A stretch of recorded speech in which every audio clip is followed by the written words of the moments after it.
bisa jadi ibu yang baik, jadi istri yang baik, dan juga jadi seorang pengusaha yang sukses. Apalagi boro-boro pensiun di usia 30 tahun. Nah, ketika saya diberikan peluang, saya cari tahu akan peluang yang dikasih ke saya. Saya ngelihat bahwa, oh ternyata peluang di sini adalah saya bisa ngembangin satu bisnis yang mana itu bukan hanya mengandalkan diri saya sendiri. Dan bisnis ini dengan modal yang sama, itu bisa dikembangkan sampai punya potensi bisnis yang tidak terbatas. Kenapa tidak terbatas? Karena ya produknya sendiri, produk perlebahan itu bukan produk baru yang gampang ditiru. Kita udah tahu ya teman-teman semua ya. Produknya itu ya produk yang unik yang sampai udah teruji dan sudah dipakai, khasiatnya juga orang-orang udah tahu, dan marketnya ini besar, bukan cuma segmented market. Karena saya tahu di bisnis saya yang lama, market saya itu adalah market yang segmented, hanya market-market tertentu. Tapi di sini, kita tahu sendiri, produk perlebahan kita itu dipakai oleh semua kalangan. Tua, muda, sehat, sakit, ya semua itu pakai produk kita. Jadi kita punya pangsa market yang tidak terbatas. Yang kedua, karena saya menjalankan bisnis, saya juga checking adalah untuk di marketingnya. Iya ya, kalau saya dari papa saya terutama, papa saya bikin pabrik, itu juga butuh sales. Kalau mau sellernya penjualannya lebih banyak, itu butuh hire sales itu lebih banyak lagi. Nah, sedangkan di sini ibaratnya kan sebenarnya sama. Kita mendistribusikan kan produknya. Tapi enaknya apa? Kita benar-benar mengandalkan strategi marketing yang terbaik. Mulut lewat mulut, orang ke orang. Dan kita nggak perlu untuk mikirin ini ya istilahnya ya. Kita udah ada nih di sini. Ya, human capital kita udah punya, marketingnya itu benar-benar teknik marketing terbaik itu kan mulut lewat mulut. Dan akhirnya apa sih teman-teman? Kenapa kita enak di bisnis ini? Karena bahkan kita bisa sampai menjangkau market yang tidak bisa kita jangkau sebelumnya. Maksudnya apa? Saya awalnya nggak kenal kan sama semua rekan kerja saya, tapi akhirnya saya bisa kenal bahkan sampai market yang istilahnya nggak mungkin nih kalau saya cari sendiri tuh saya bisa kenal. Tapi ternyata lewat bisnis itu saya udah bisa untuk menjangkau sampai market itu yang tidak saya punyai. Dan juga sistem keuangannya. Di sini enak banget kan? Kita udah disediakan semuanya. Bisnis plan-nya udah jelas. Kita nggak perlu mikirin untuk biaya operasional, biaya sewa, habis itu biaya defisitnya segala macam, semuanya udah ada. Bahkan produknya pun kita udah nggak usah raguin lagi. Jadi istilahnya semua udah disediakan. Terus kalau saya harus nyari suatu bisnis lagi, saya belum menemukan hingga saat ini, nggak tahu saya belum atau saya tidak menemukan sampai saat ini bisnis yang lebih baik dari ini. Karena itu saya melihat di sini bisa kasih saya percepatan, bisa kasih saya keamanan. Kenapa aman? Kalau kita bisnis besar doang, dapat 1 bulan, 2 bulan, dapat satu project ya besar, bagi saya itu nggak aman. Tapi di sini kita bisa dapat penghasilan itu yang tidak terbatas dan juga aman sampai jangka panjang. Kalau kita sama-sama ngerjain ya di sini ya teman-teman semua, apalagi saya bahasnya milenial ya, teman-teman masih milenial ini kan. Kalau kita di sekarang, di masa muda, kita itu tidak membuat suatu pilihan itu yang tepat. Kita sibuk nih misalnya, kerja 2 tahun, 3 tahun, 4 tahun. Teman-teman tahu nggak? Banyak teman saya ini yang ngomong kayak gini, coba kalau dari dulu saya ikutin barengan sama kamu ya, Sel. At least mungkin saya bisa dapat setengahnya. Hanya karena apa?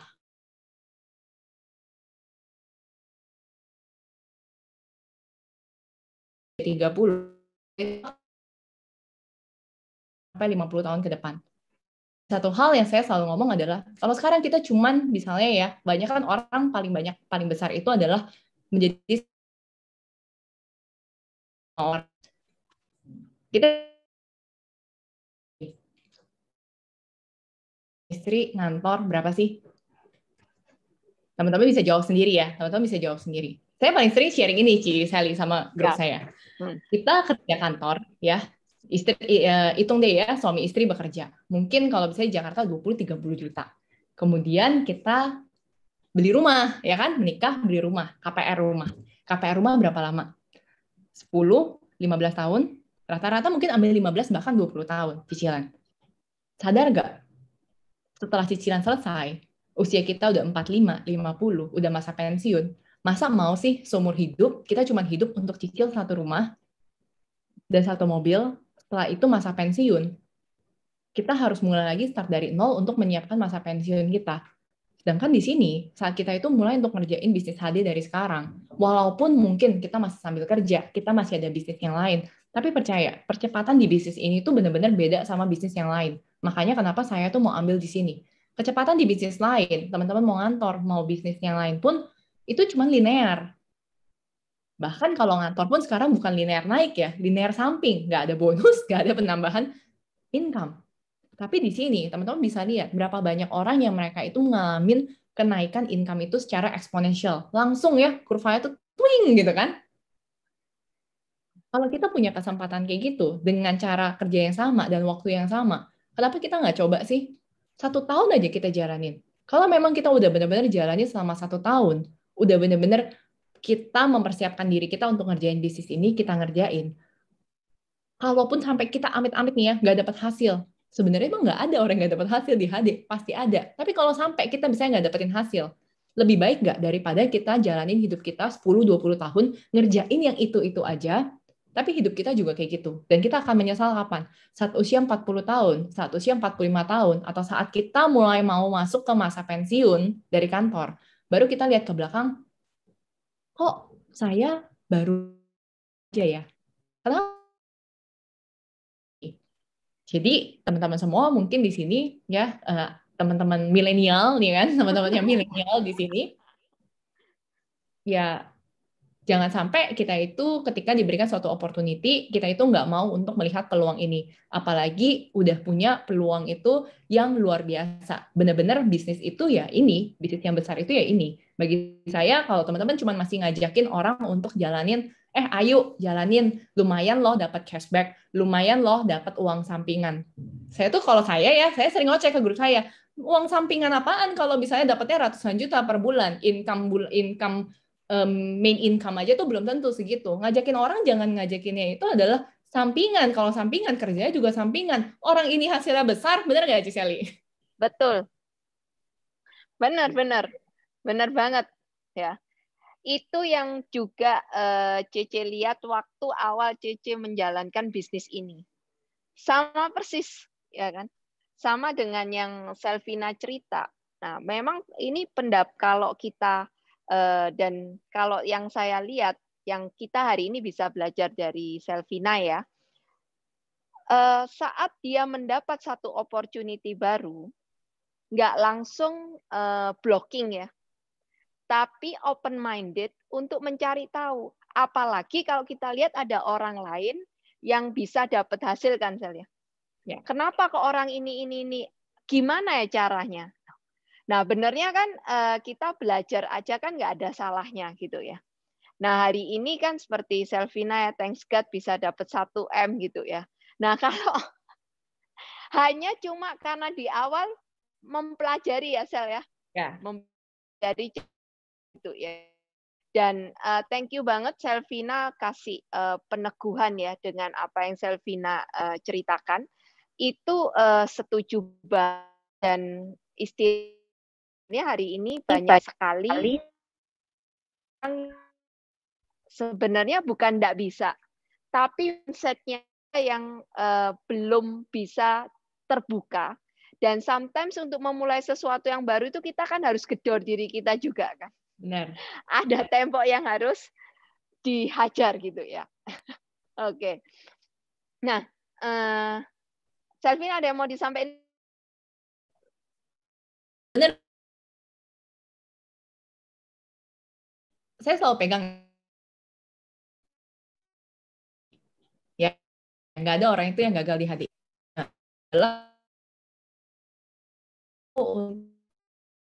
Kan.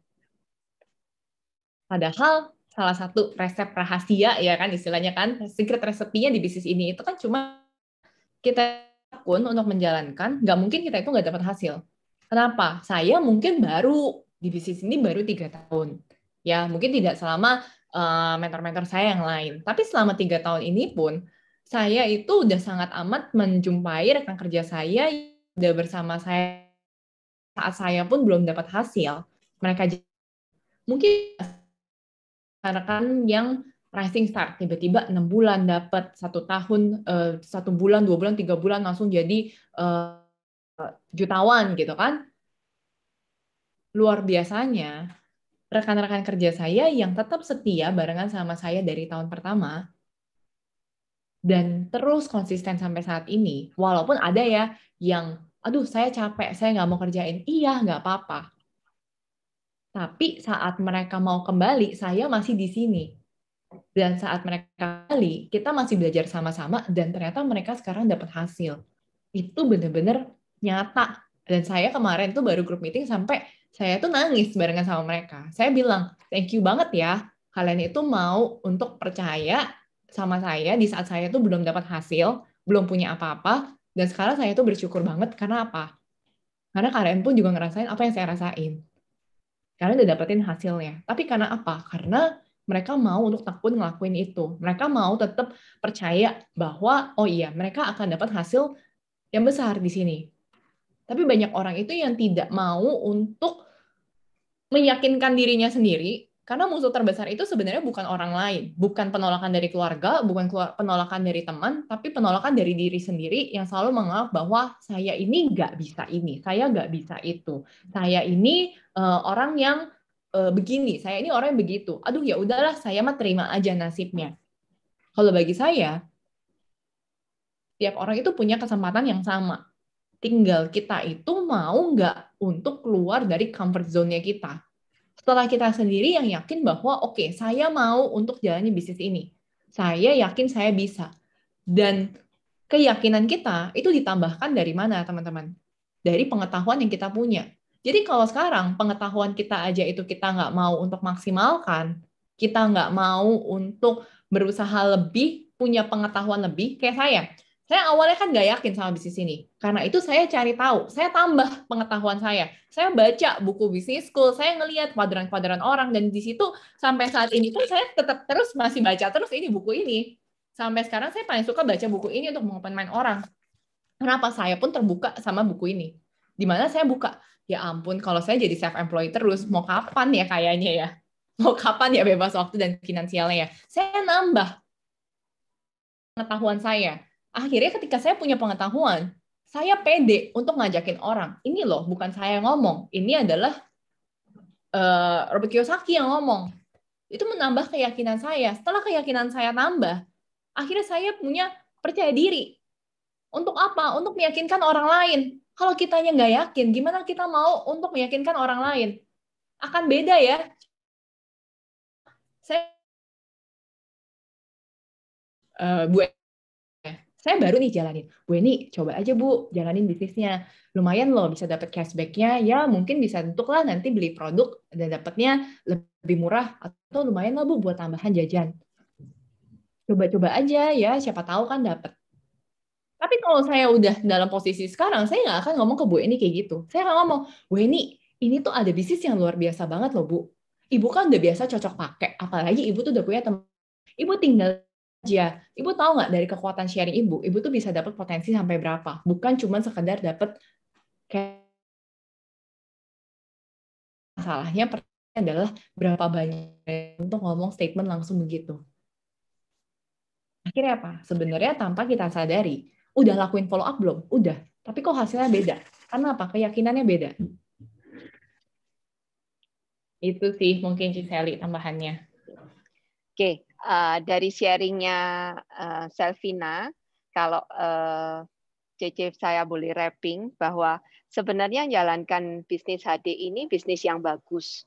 Dan di bisnis ini setuju multiplication-nya terjadi eksponensial karena apa? Karena kita bergerak di networking. Ya, namanya network itu perlipatannya, multiplikasinya akan berjalan luar biasa, ya. Dan seperti yang kalau tadi saya sharing, mungkin slide-nya, Selvina menjalankan bisnis HDI itu secara profesional, dan seperti yang minggu lalu saya sharing, untuk kita berhasil di bisnis apapun ada 4 pilar bisnis kan, di human capital, marketing, finance, dan production. Tapi di HDI, finance dan production-nya itu udah relatif udah dibantu, disupport ya.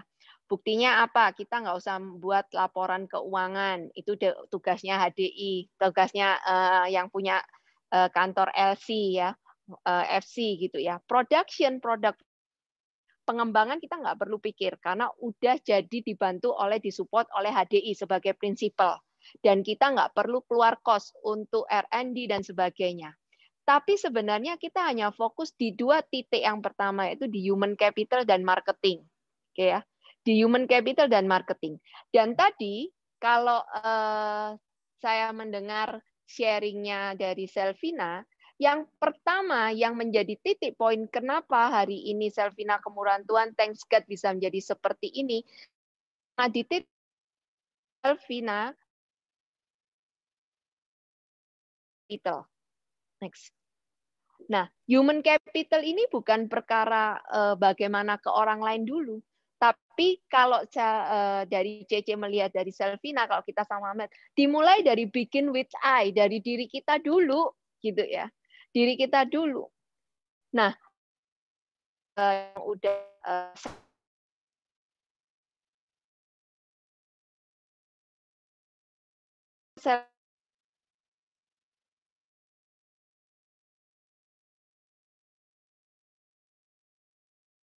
dari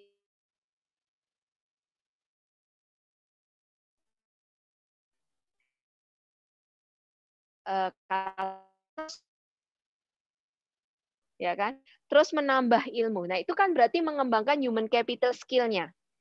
Tetap yang pertama punya keyakinan, percaya, punya faith gitu ya. Percaya Tuhan akan bantu. Yang kedua, percaya sama dirinya.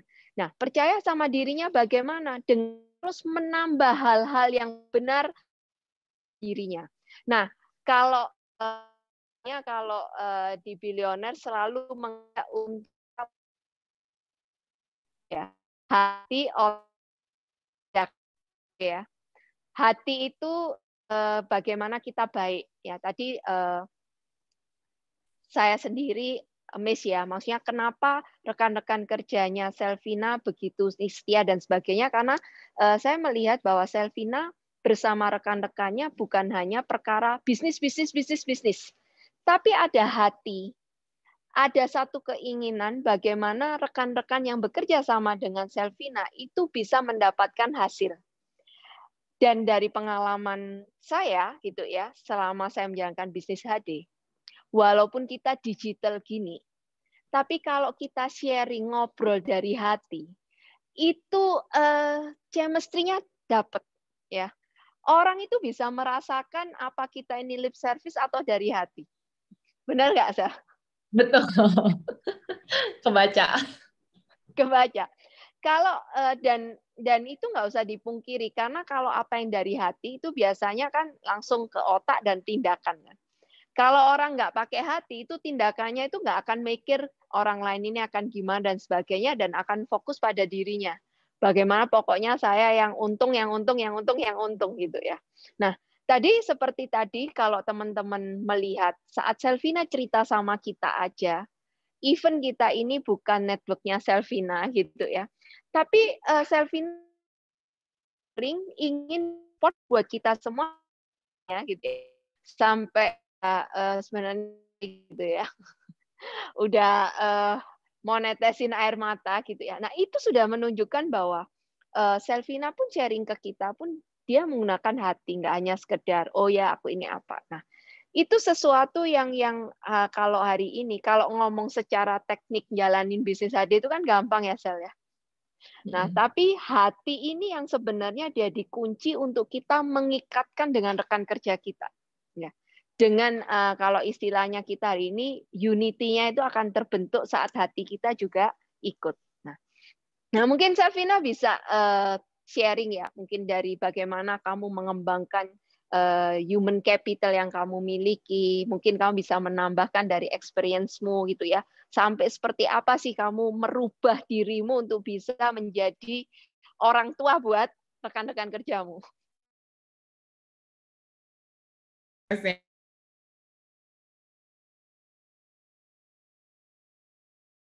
Tahu berat dan tidak mudah, tetapi ini yang hari ini banyak sekali Ya. mengalahkan dirinya sendiri itu. Ya. Mengalahkan kesenangan sendiri dan benar-benar dia baru mau istilahnya merendahkan hati untuk melayani rekan-rekan kerjanya gitu ya. Nah, Ya. itu yang keren, Sel. Beratnya itu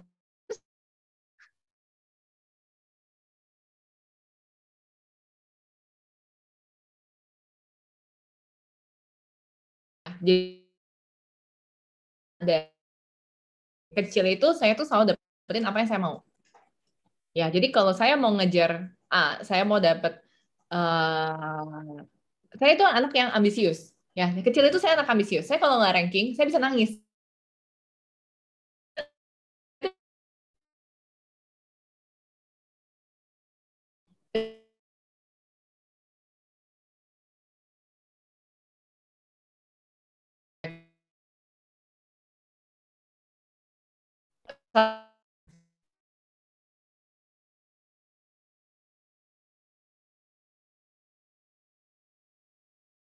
Tahun pertama diamond dibuatin kan 3 bulan diamond, 3 bulan berikutnya eksekutif diamond, kemudian star diamond, grand diamond, dapat nggak?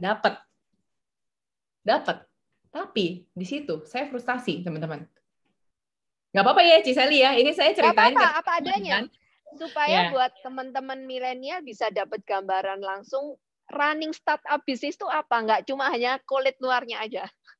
Ya, jadi saya tuh pernah ngalamin namanya titik frustasi teman-teman.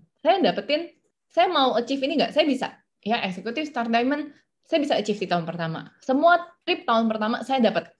Tapi di tahun itu juga, saya memutuskan saya muak sama HDI, saya stop ngerjain HDI.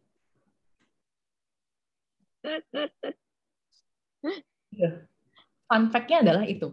Di tahun pertama, saya dapat semua trip, 4 trip waktu itu, termasuk Biskin Korea, Explore World dapat, Summit dapat, Fun dapat, ya, Cruise dapat, 4 panet dapat, Cash Award saya dapat, royalty saya dapat 100 juta, bukan royalty, championship saya dapat 100 jutaan, semua saya dapat teman-teman. Tapi di Desember saya join itu 20 Desember 2017. Ya. Januari 2018 saya ikut big pertama saya. Setelah itu saya jalan. Ya, saya ikut big pertama 2018, saya ikut championship. Tahun 2018 Desember saya memutuskan saya muak sama HDI, saya nggak mau lagi jalan HDI, bodoh amat. Kalau bisa mau dilihat aja, itu bahkan sampai di HDI One saya kan bisa kelihatan tuh ya, sampai yang dulu-dulu. Itu saya top selling, bodoh amat, orang mau beli, gue tumpukin aja udah pokoknya. Kenapa teman-teman? Karena saat itu saya nggak ngerti namanya itu berbisnis bersama rekan kerja.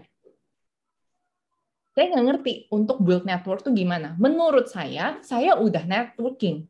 Saya udah follow up orang, saya udah punya jaringan, ya, udah punya rekan kerja, tapi kenyataannya saya itu masih bekerja sendiri.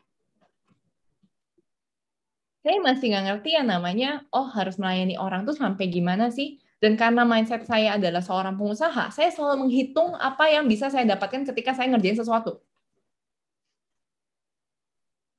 Ya, saya selalu hitung. Saya kalau kayak gini, enggak dong. Ini mah nggak mungkin. Ini mah malah saya rugi lah kalau saya gini. Itu saya. Karena saya basic ketika jalan bisnis ini, saya adalah seorang pengusaha. Di situ, saya baru dibukakan lagi adalah ketika saya ikutan Januari itu, kan dapat cruise, berangkat, ya kan? Ya udahlah, pikir walaupun nggak mau jalan, sayang dong, udah dapat jalan-jalannya kan. Berangkat tetap berangkat aja.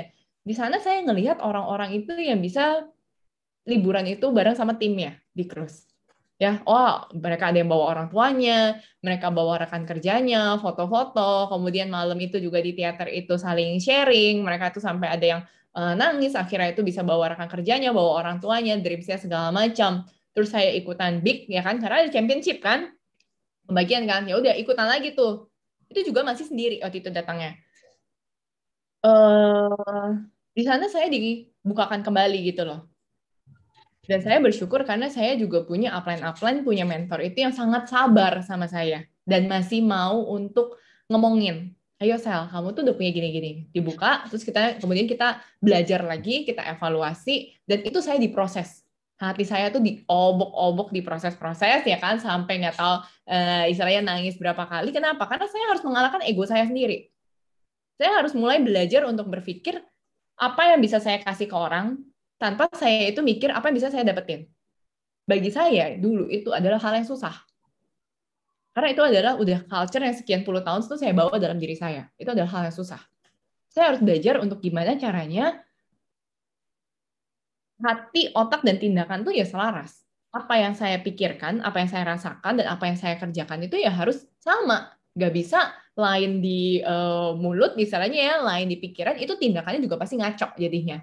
Itu benar-benar saya itu diproses di sana. Gimana saya akhirnya mau untuk belajar lebih dahulu, sehingga saya bisa ngajarin orang lain, saya harus benar-benar ngerti tentang kalau saya mau sukses, saya tuh juga harus buat orang lain sukses. Buat orang lain sukses tuh saya juga harus membuat orang itu bahkan lebih pintar dari saya. Untuk ngajarin mereka, walaupun apa? Satu hal yang paling sulit itu apa, teman-teman? Kita mau terus ngelakuin yang terbaik, ngelain terbaik walaupun belum dapat hasil. Itu adalah ujiannya. Tapi saya yakin, begitu kita berani dan kita mau untuk ngejalanin itu, ngelewatin itu tuh hasilnya tuh luar biasa. Misalnya, saya selalu percaya Tuhan tuh nggak tidur dengan apa yang kita kerjakan. Itu prosesnya ya. Rasanya kan dapat rekan kerja, udah dibantuin kayak gini-gini, tetap harus mempositifkan diri terus, dan itu proses yang panjang bagi saya. Saya bersyukur, tapi ketika mulai tahun kedua, saya mulai berusaha untuk, oke, saya mau menjalankan ini dengan benar. Mindset saya itu berubah. Saya bukan lagi menghitung berapa yang saya bisa dapetin. Karena di tahun pertama, saya frustasi kenapa, Cek? 1 tahun pertama saya ngejalanin dengan udah keluar kota apa segala macam, income saya ya teman-teman di sini ya tidak pernah lebih dari 10 juta. Ayo, siapa ya di sini yang udah dapat income 10 juta, bersyukurlah.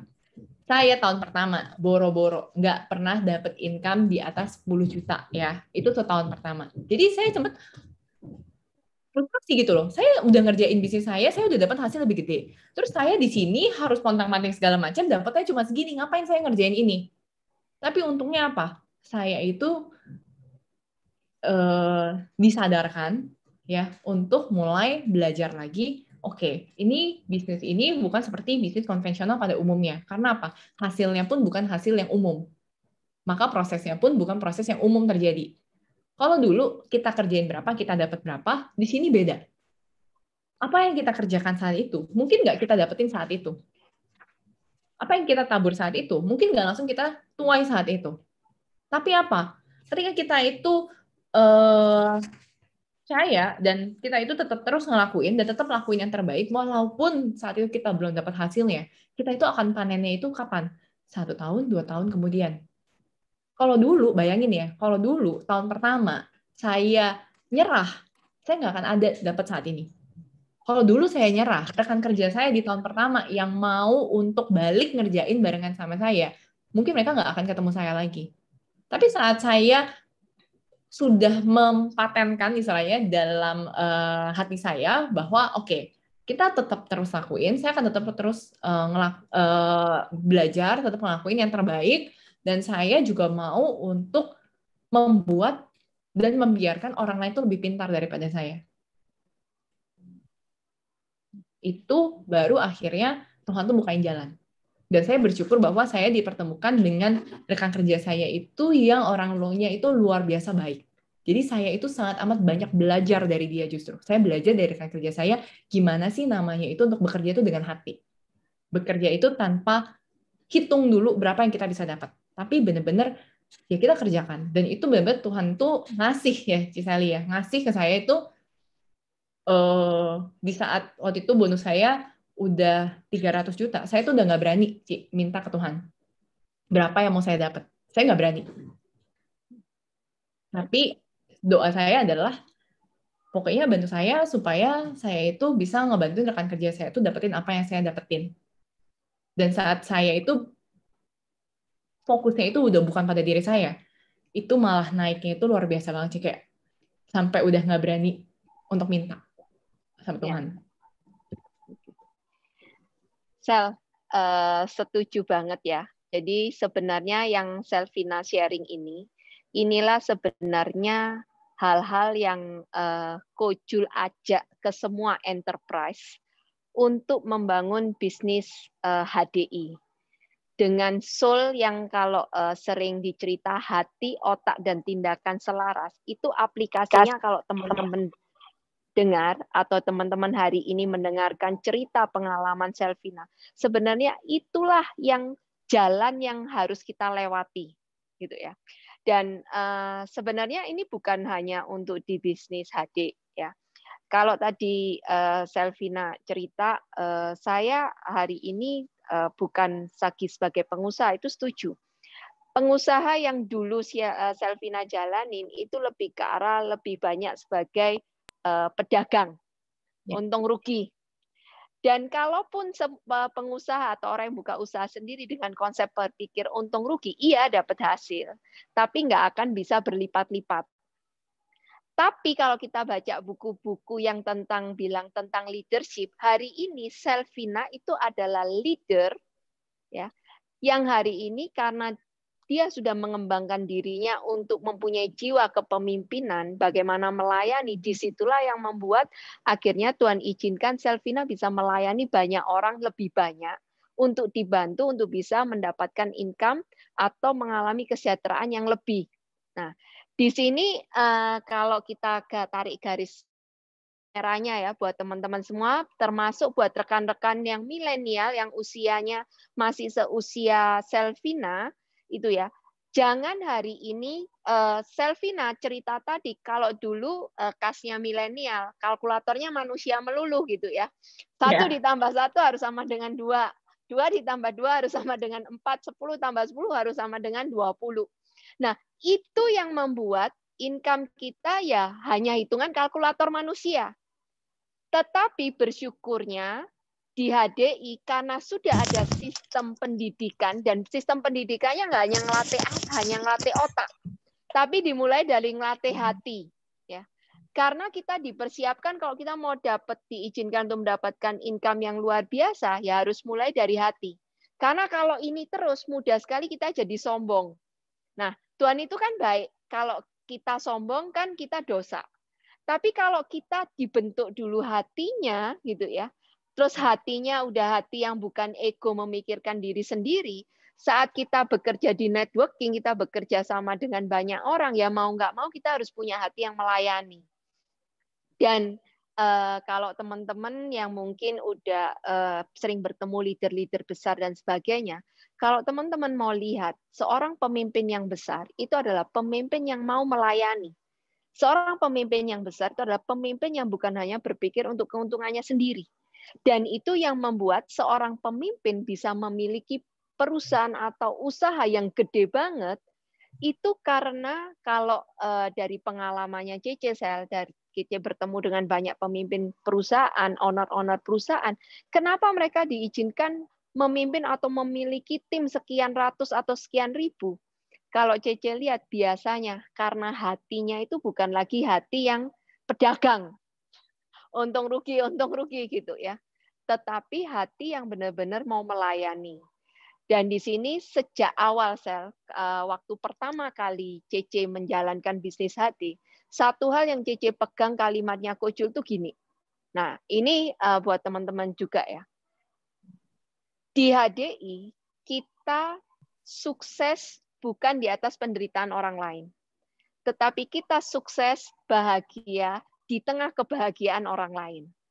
Bahkan awal-awal Cece bergabung, yang Cece pikir keren gitu ya, itu kata-katanya gini, bantulah rekan kerjamu sukses, maka kamu akan sukses.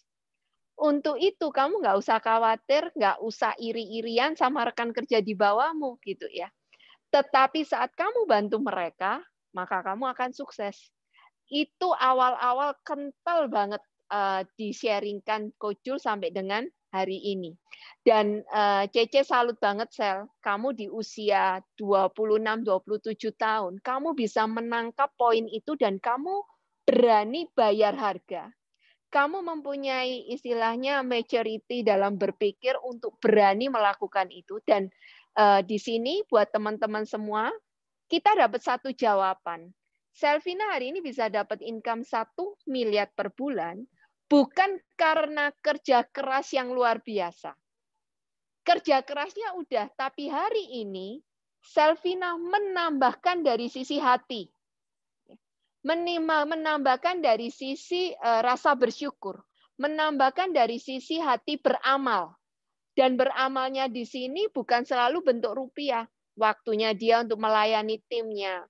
Waktunya dia untuk membimbing timnya. Waktunya dia memberikan hati untuk menerima, kalaupun dia membantu, tapi rekan kerjanya nggak ngerti ya, masih ngomong gimana-gimana. Loh, itu bagian dari beramal loh.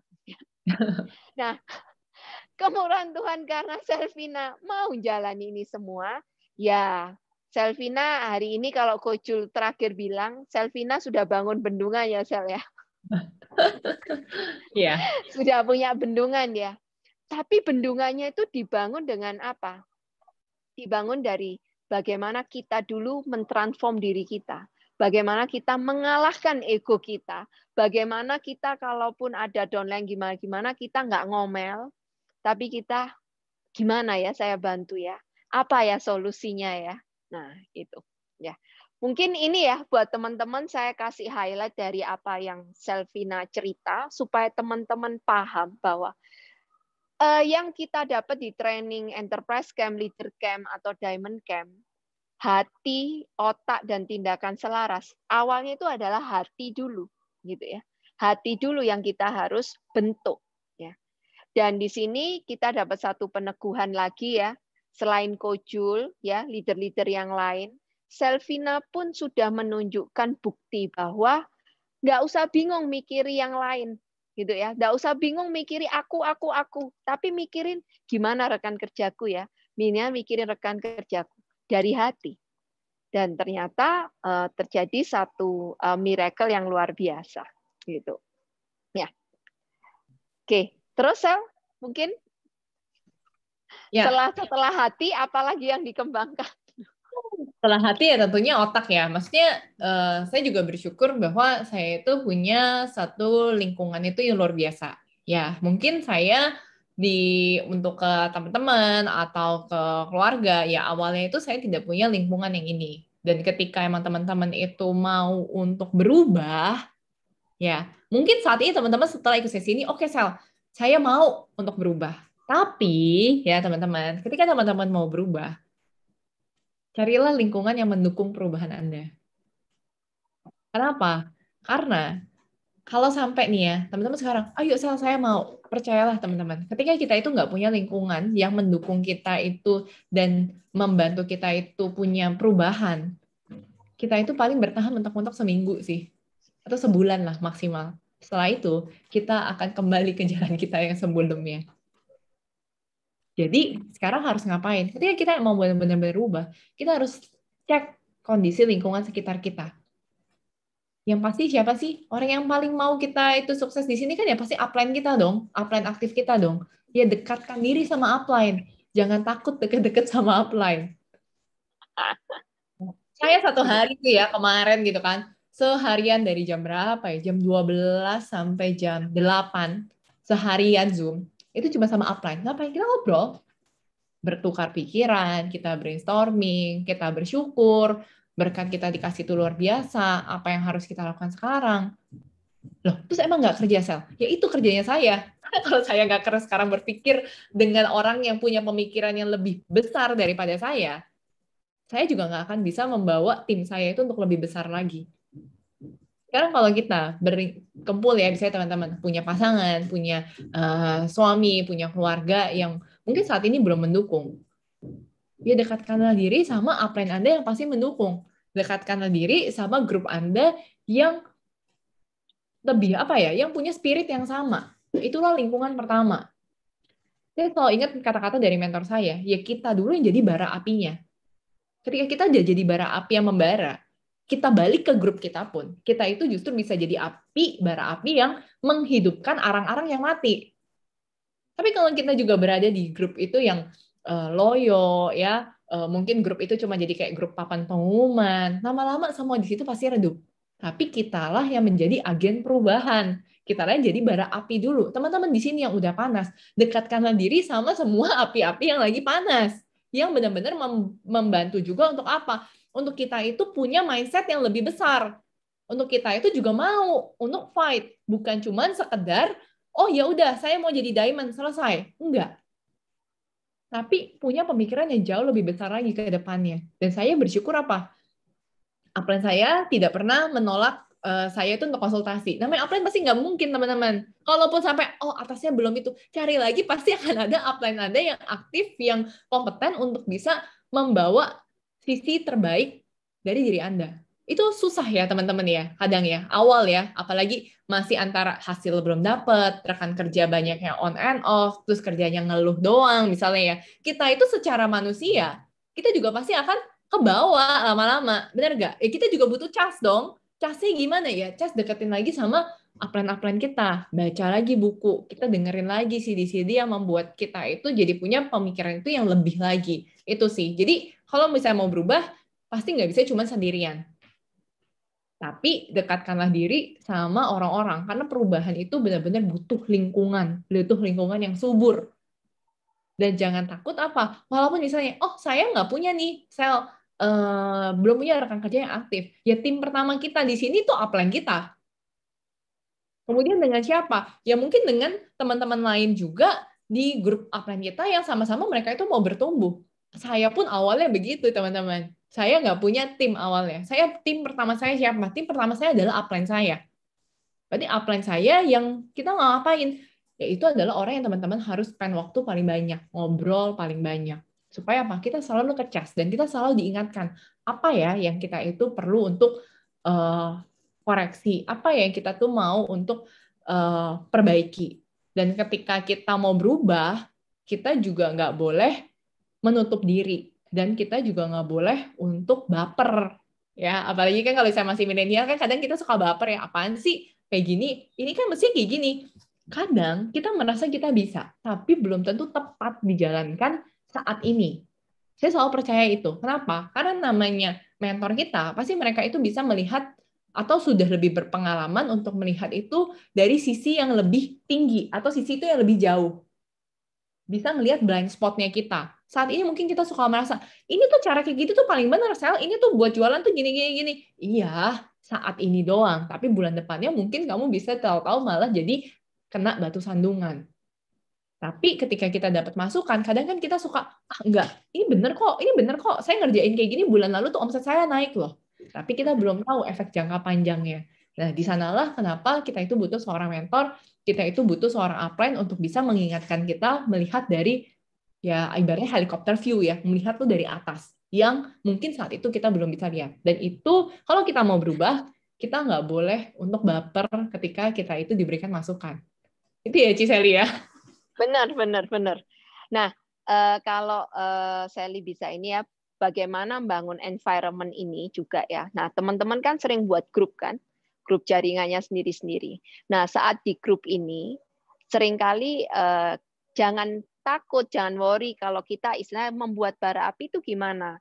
Kalau kita ada film-film yang positif, saling share. Mungkin kita ada experience yang bagus, oh lagi closing ini apa, dapat apa, share di grup. Nah, itu yang dimaksud sama Selvina untuk bagaimana bara api atau kita ini selalu tercas bersama-sama gitu ya.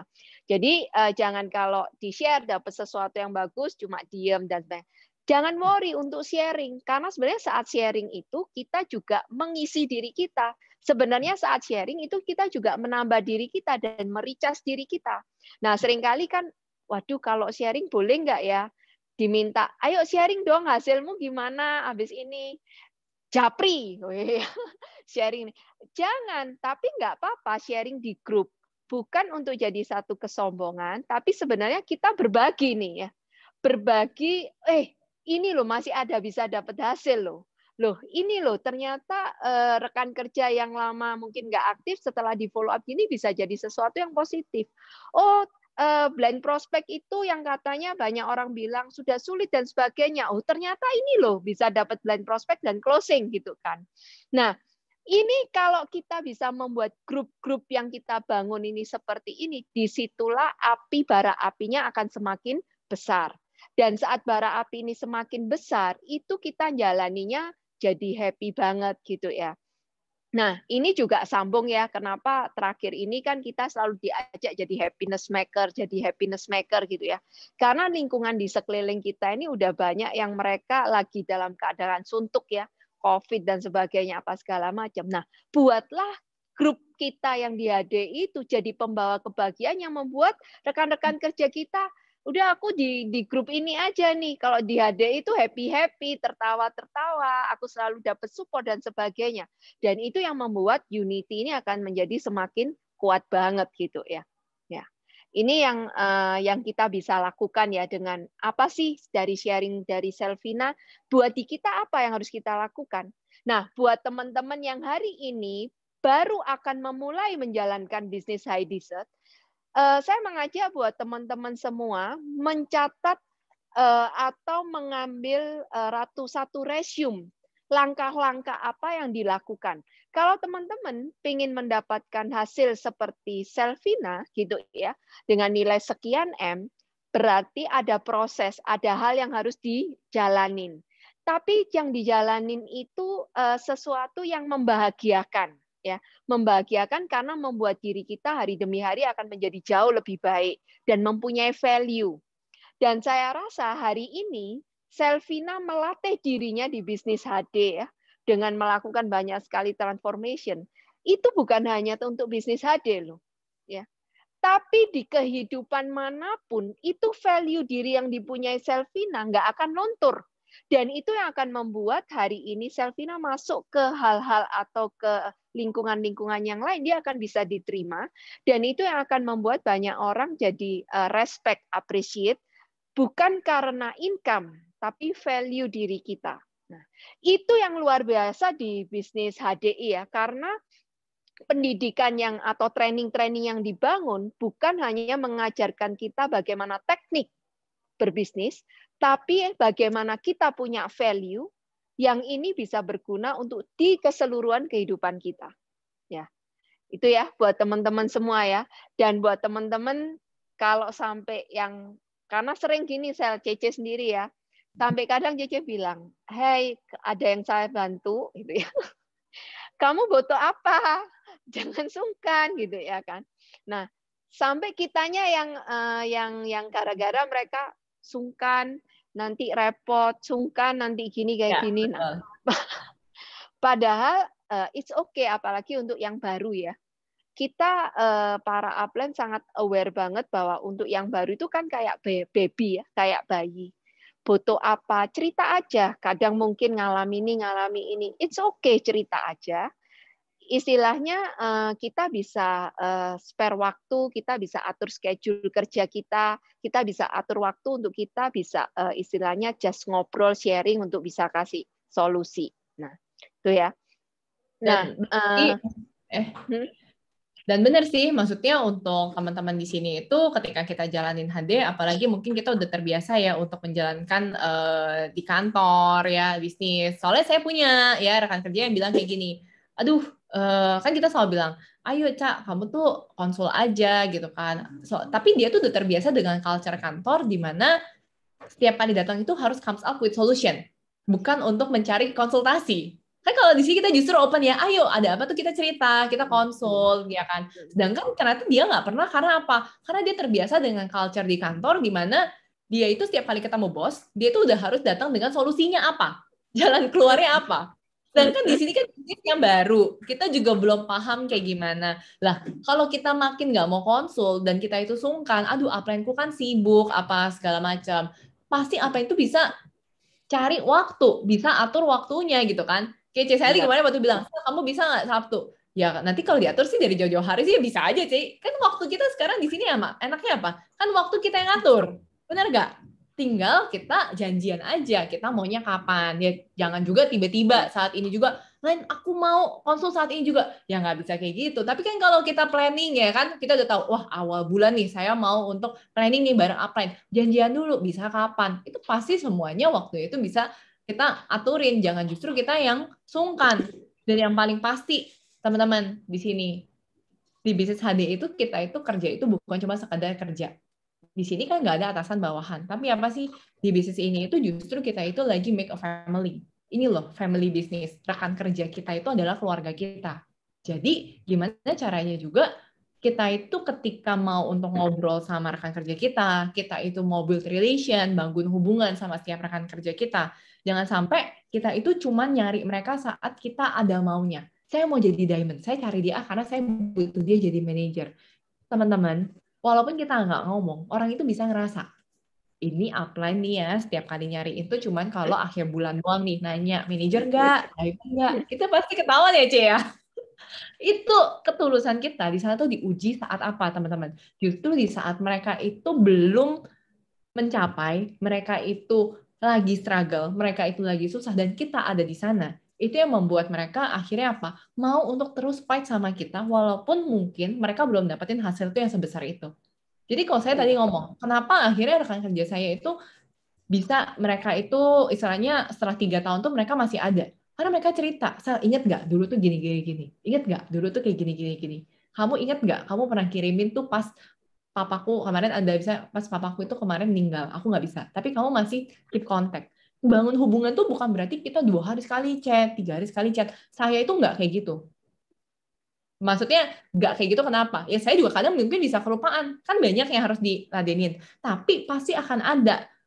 Walaupun dia lagi nggak aktif, sebulan sekali saya masih nyapa, nanti ada apa kita ngasih. Apalagi kan kalau dulu sering rutin ada ikem tuh diingetin ya, untuk kita itu bisa ngasih, ya kan? Kita itu bisa berbagi juga. Dan memang benar, giving is the key.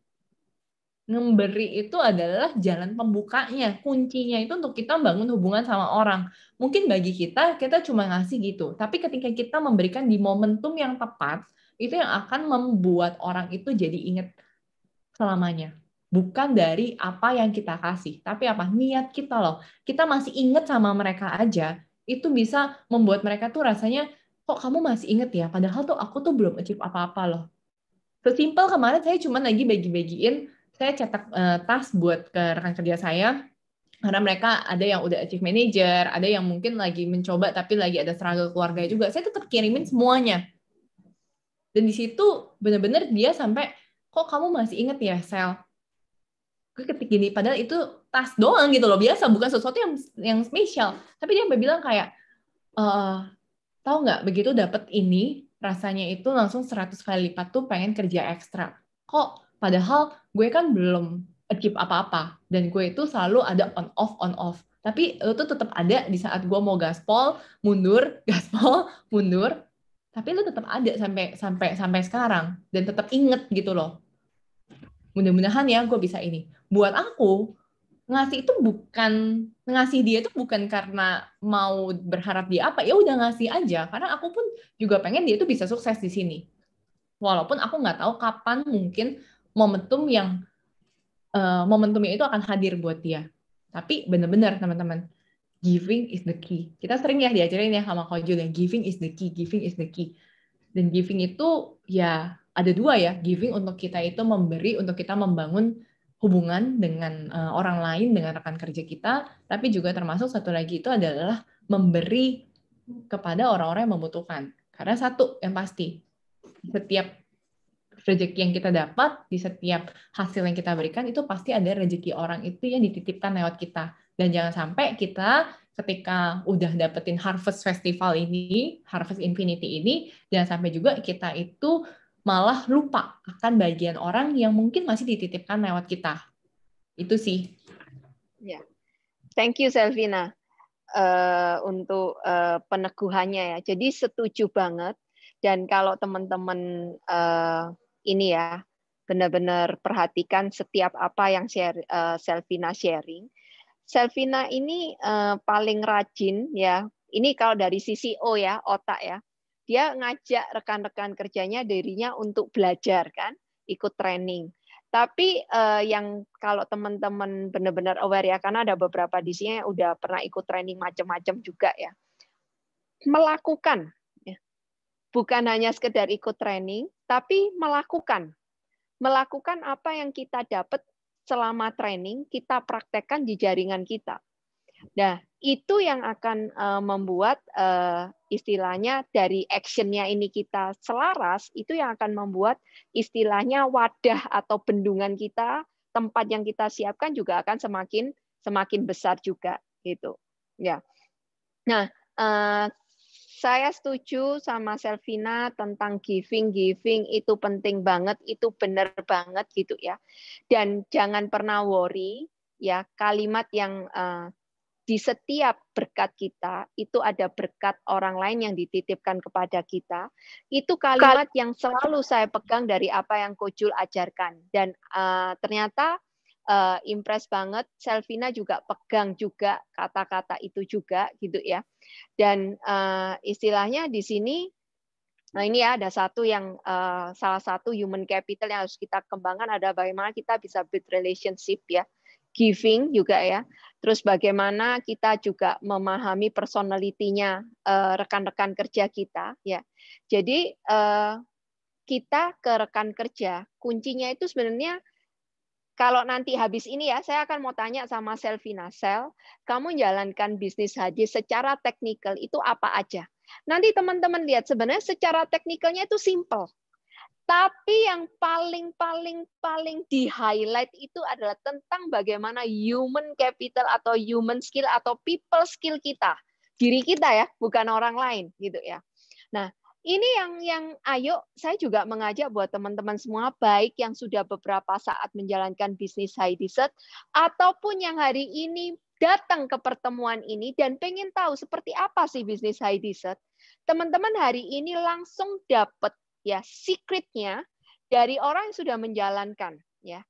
Dari Selvina yang baru menjadi bilang istilahnya new start di bisnis HDI dan sekali lagi Selvina membuktikan dia nggak pakai cara macam-macam ya, nggak pakai strategi yang rumit-rumit. Apa yang didapat di training enterprise camp, yang kemudian lanjut ke leader camp, yang lanjut ke diamond camp, kemudian 5 training dasar itu yang dilakukan, benar nggak Sel? Benar. Ya. Jadi kalau dari dulu orang iya gimana? Jadi kan nggak perlu kadang kan orang mikir kok sulit sebenarnya enggak, tinggal melakukan apa yang dipelajarin. Ya. Cuma yang sulit itu ngalahkan diri kita ya, ngalahkan ego itu loh ya. Karena banyak orang tuh yang suka nanya, apa sih rahasianya? Apa Betul. sih rahasianya? Mau dong ikutan sesinya gitu kan, mau dong ikutan trainingnya, ya udah ikut aja. Itu loh sama nih, sama kayak NEO dari Billionaires, HTS dari Billionaires, BOS juga site-nya semua sama, nggak ada yang beda juga gitu kan. Bener-bener kan justru ketika kita itu berusaha untuk macam-macam keluar dari sistem, itu justru membuat kita itu blunder sendiri loh teman-teman. Jadi kadang kan kisahnya kayak gini ya, saya itu pengennya jaringan saya itu berbeda dari orang lain. Saya maunya itu spesial pokoknya. Untuk training jaringan saya itu saya nggak mau sekedar training dasar. Saya mau ada training A, B, C, D, E. Training dasarnya 9 langkah sukses, saya tambahin jadi 12 langkah sukses misalnya, ya kan? Supaya lebih komplit, Sel. Justru ketika kita buat kayak gitu, itu sebenarnya jadi blunder buat jaringan kita. Kenapa? Karena kita itu udah disediain super system ya, Billionaires itu udah bersama-sama dengan kita itu berapa puluh tahun, dan itu namanya sistem itu sudah dibuat dan sudah diuji, sudah teruji, makanya baru dipatenkan menjadi ini loh sistemnya, ini loh path of success-nya itu seperti ini. Nah, ketika ngerjain, saya ngasih apa ke rekan kerja saya? Selalu path of success itu pun setiap training pun ya berdasarkan path of success. 5 training dasar diajarin. Kemudian path of success-nya didalemin. Mulai dari apa? Saya ngajarin mereka dari pertama kali buat daftar nama, buat mengundang, follow up, handling objection-nya, memanfaatkan tools-tools yang udah dikasih sama Billionaires ya, finish list-nya, BEC-nya, bill YouTube-nya. Itu yang dipakai semuanya. Kan jangan sampai kan kita itu udah dikasih semua equipment-nya, kita udah dikasih tahu jalannya gimana, tapi kita malah muter-muter cari jalan sendiri. Itu yang hasilnya apa? Hasilnya kita malah dapetin itu lebih lambat. Lah, ini udah ada jalannya. Tinggal kita pelajari, tinggal kita jalanin, hasilnya udah lebih mudah kita dapatnya. Ya, jadi yang saya lakuin ngapain? Ya saya lakuin itu sama persis, teman-teman. yang dilakukan sama persis. Tapi satu pesan dari mentor saya adalah gini, kita ngelakuin A, rekan kerja kita bisa ngelakuin A. Kita ngelakuin B, orang lain juga bisa ngelakuin B. Tapi banyak orang yang suka missing di mana? Banyak orang yang suka missing adalah di detailingnya. Dan memastikan setiap rekan kerja kita itu mengerti dan bisa melakukan. Maksudnya apa? Mau kita satu hari ikut training 5, mau ikut training 10, tapi ketika kita cuman buat mereka, ayo kamu ikutan, tapi kita tidak pernah memastikan bahwa mereka itu bisa memahami dan mereka bisa atau tidak melakukan, itu yang hasilnya akan berbeda. Ketika kita tidak memastikan mereka bisa melakukan, maka apa? Duplikasinya pun juga tidak akan berjalan. Ketika duplikasinya tidak berjalan, ya kita akan selamanya terjebak hanya di apa? Di selling sendiri, kerjanya gitu-gitu aja. Tapi ketika kita bisa memastikan untuk melakukan dan juga memastikan rekan kerja kita itu paham tentang part of success aja. Kan cuma ngulang terus kan sebenarnya siklusnya kan. Asal kita bisa memastikan kita sendiri paham dan kita memastikan rekan kerja kita itu juga bisa melakukan dan menjelaskan lagi seperti kita, yaitu baru akan terjadi member get member ya, leader create leader, akan terjadi duplikasinya. Gitu.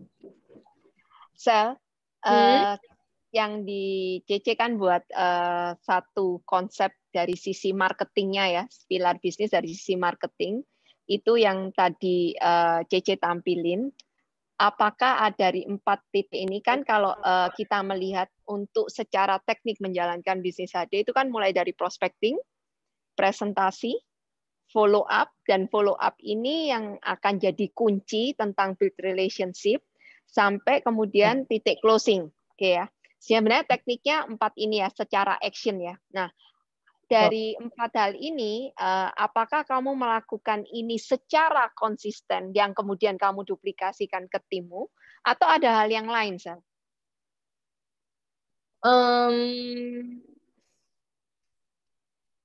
Secara kalau konsisten tuh secara overall tuh pasti seperti ini. Tapi memang benar, yang paling penting itu adalah apa? Ketika kita itu proses follow up ya. Follow up ini kan benar-benar variasi ya. Saya tuh kadang lucu ya ngelihat misalnya kan kita ngelihat, wah ada orang pakai gambar poster ini misalnya untuk follow up. Kita mau gampang, kita kasih aja. Tapi kita nggak tahu gimana cara pakainya, toolsnya. Sama ketika kita misalnya ya punya finish list misalnya dipakai untuk memfollow up. Kita ngeliat, wah ini keren. Kita cuman kirim aja, tapi kita tidak tahu cara detailingnya. Padahal ketika kita lagi melakukan follow up, ya kita build relation sama mereka, itu yang kita perlu tahu itu apa? Bukan cuman setiap kali itu kita bawain materi. Saya maunya biar keren, setiap kali saya presentasi itu saya pakai slide.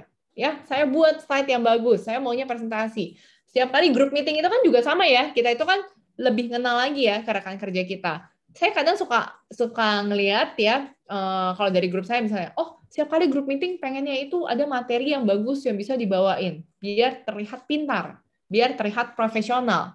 Padahal kalau menurut saya bilang, loh justru pas grup meeting itu adalah saatnya kita itu untuk ngobrol. Untuk apalagi kita bawain sesi-sesi terlihat pintar. Karena tujuan kita adalah bukan membuat kita terlihat pintar, tapi justru memastikan supaya rekan kerja kita itu pintar. Nah, sekarang pertanyaannya, gimana kita mau memastikan mereka pintar kalau kita tidak pernah menyediakan waktu grup meeting itu kita ngobrol, kita checking, dia itu udah bisa sampai mana, apa ya yang jadi kendalanya dia, apa ya yang menjadi hal-hal non teknis yang mungkin bisa membuat dia itu akhirnya kok dia nggak bisa-bisa untuk misalnya approach orang, kok dia nggak bisa-bisa untuk follow up orang, kok kayaknya gagal terus.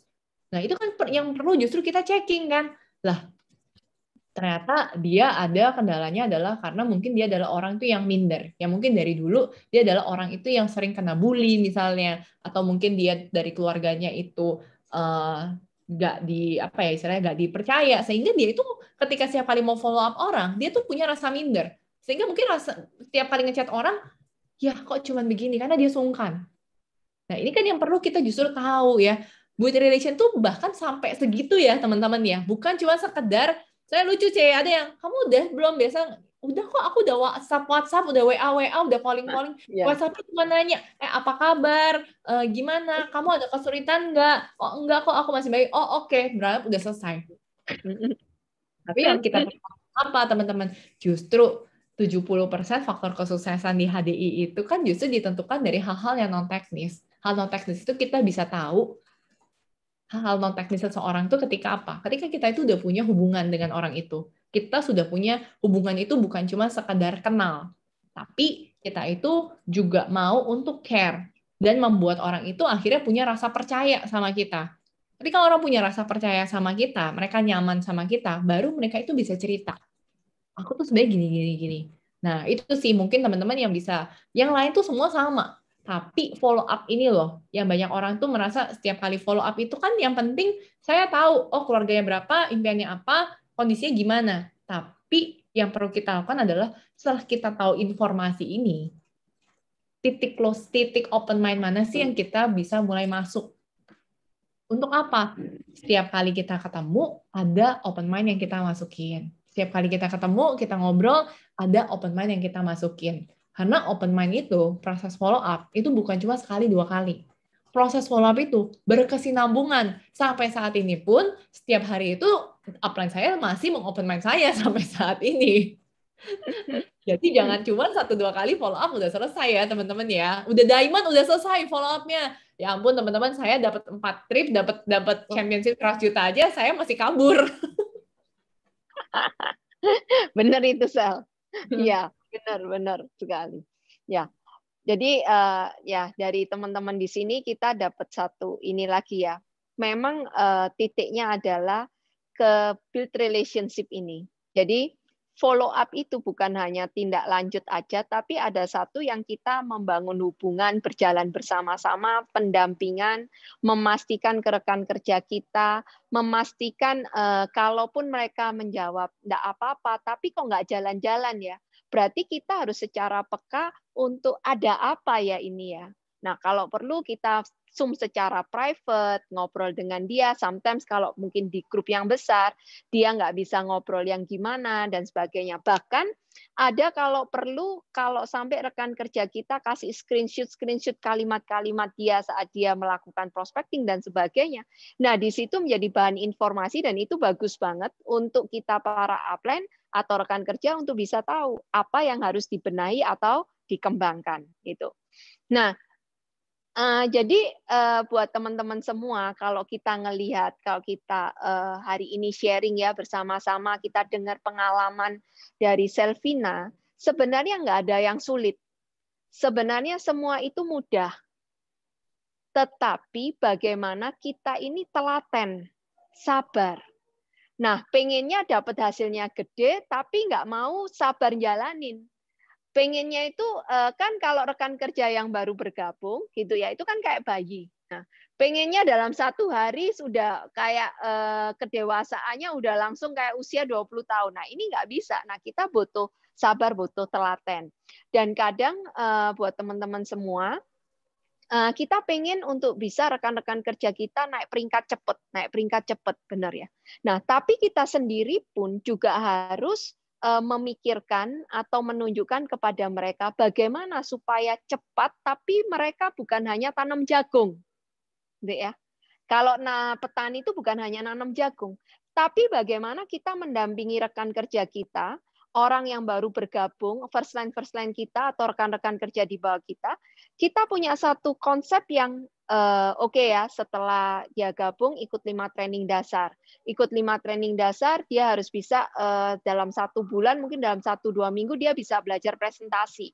Oh, bagaimana dia ngelakuin prospecting.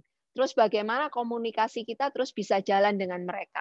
Nah, konsep ini aja kalau kita lakukan terus, pasti network kita akan berkembang. Nah, buat teman-teman juga, buat teman-teman semua, tapi teman-teman jangan worry dan jangan down, jangan baper kalau belum bisa sempurna. Ya. Karena kita dengar cerita dari Selvina ini, cerita yang experience yang istilahnya Selvina jalanin. Karena nggak mungkin Selvina cerita detail ya, bisa lama. Tapi sepanjang itu saya percaya ada kesabaran-kesabaran yang diuji gitu ya. Ketelatenan-ketelatenan yang mungkin sometimes Selvina juga namanya manusia bisa hilang habis kesabarannya dan pergi ke upline gitu ya. Len, aku ini Len gini ya. It's okay. Nah, dan ini pun yang diceritakan oleh Selvina ini, teman-teman semua, itulah yang dilakukan oleh semua pengusaha di bidang manapun. Jadi buat teman-teman yang hari ini pengen tahu seperti apa bisnis HDI, bisnis HDI itu sama persis dengan bisnis yang lain. Bisnis konvensional sama persis. Pola pikir, hati, tindakan yang dilakukan itu sama persis.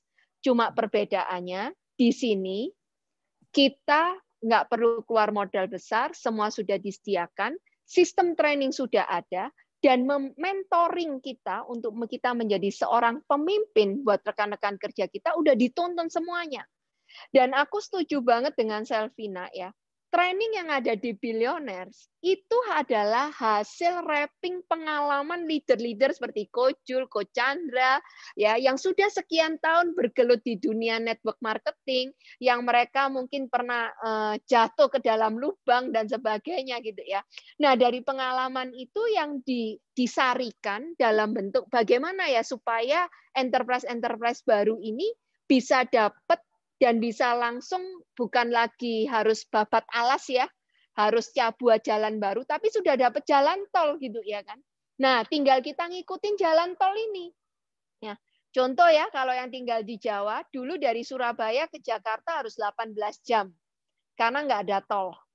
Hari ini 10 jam sudah sampai Surabaya, Jakarta.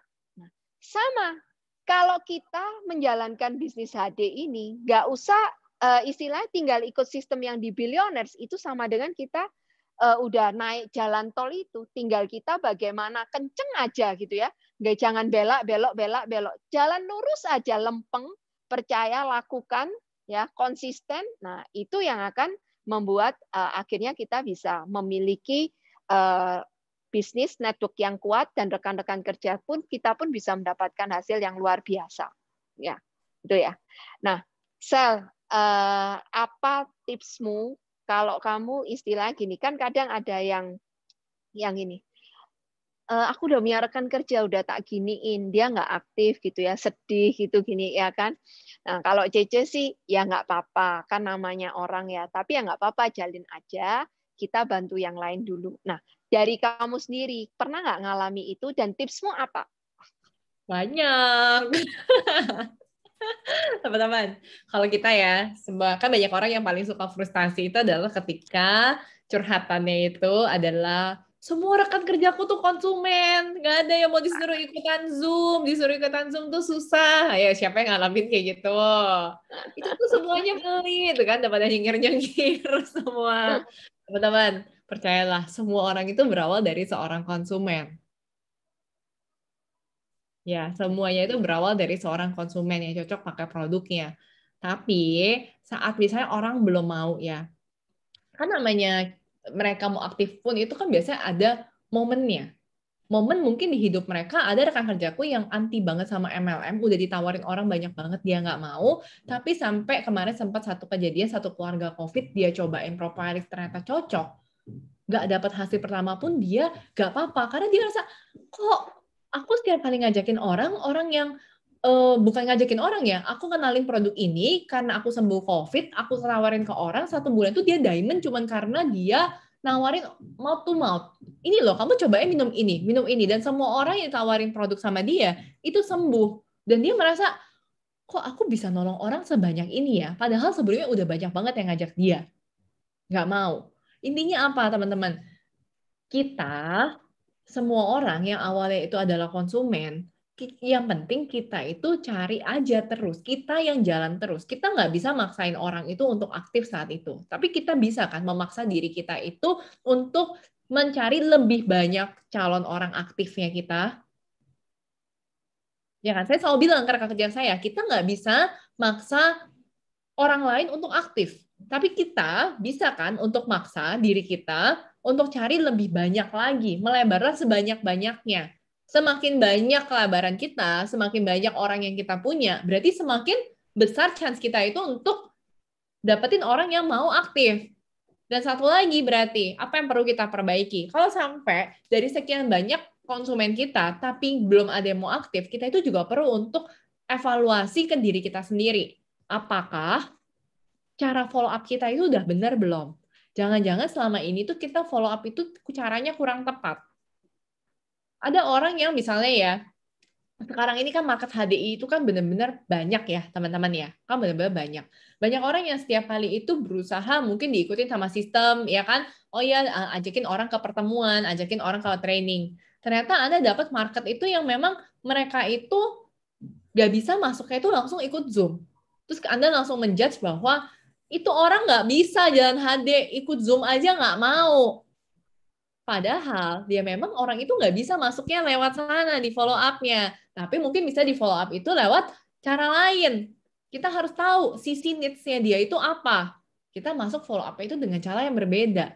Dan semakin banyak orang yang kita kelebaran yang kita punya, berarti kan chance kita untuk dapetin orang aktif pertama semakin besar. Yang kedua kita evaluasi kan diri kita. Udah bener belum cara kita untuk follow up? Konsultasi. Gak bisa semua orang kita follow up dengan template yang sama. Itu paling mate kalau kata plan saya. Mate itu beneran katanya. Kalau semua orang kita prospek dan kita follow up dengan cara yang sama. Karena setiap orang itu punya kebutuhan yang sama. Punya interest yang punya kebutuhan yang berbeda, punya interest yang berbeda, punya impian yang berbeda. Nah, itu yang kita perlu tahu titik mana yang akhirnya kita bisa meng-open mind orang itu supaya orang itu jadinya mau. Semuanya itu pasti konsumen. Jadi jangan sampai kita sendiri merasa, aduh semuanya konsumen. Saya juga semuanya konsumen, teman-teman. Tenang. Ada yang baru insaf setelah 3 tahun. Tapi sekarang eksekutif diamond. Ada yang insaf setelah 2 tahun. Dulu di chat aja.